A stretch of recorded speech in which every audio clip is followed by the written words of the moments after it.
ಭಾಳಷ್ಟು ಸಂಕಷ್ಟಗಳನ್ನು ಕಾಣ್ತಾ ಇದ್ವಿ. ಭಾಳಷ್ಟುಗಳು ದೂರುಗಳು ಬಂದಿತ್ತು ಜನಪ್ರತಿನಿಧಿಗಳ ಕಾರ್ಯಾಲಯಕ್ಕೆ.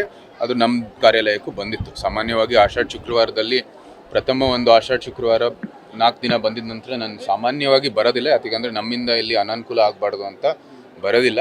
ಬರೀ ನಮ್ಮ ಅಧಿಕೃತವಾಗಿ ನಮ್ಮ ವರ್ಧಂತಿ ದಿನ ಏನು ಧಾರ್ಮಿಕ ದೃಷ್ಟಿಯಲ್ಲಿ ಬರಬೇಕಾಗಿದೆ ಆ ದಿನ ಬರ್ತೀನಿ.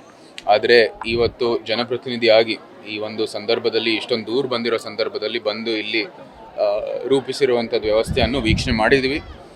ಪ್ರಥಮ ದಿನದಲ್ಲಿ ಆಗಿರುವಂಥದ್ದು ಕೆಲವು ಕೃತ್ಯಗಳನ್ನು ಅನುಭವಿಸಿದ ನಂತರ ಕೆಲವು ಕ್ರಮಗಳು ತಗೊಂಡಿದ್ದಾರೆ. ಅದನ್ನ ಆದಷ್ಟು ಅವಾಯ್ಡ್ ಮಾಡೋದಕ್ಕೆ ಅದರಲ್ಲಿ ಒಂದು ರೀತಿ ಸ್ಯಾಟಿಸ್ಫ್ಯಾಕ್ಷನ್ ಸಿಕ್ಕಿದೆ. ಆದರೂ ಸಹ ಇನ್ನೊಂದಷ್ಟು ಕ್ರಮಗಳು ತಗೋಬೇಕಾಗಿರೋದು ಅತಿ ಅವಶ್ಯ. ಇನ್ನೊಂದು ದೂರ ಬಂದಿರೋದು 2,000 ರೂಪಾಯಿದ ಟಿಕೆಟು.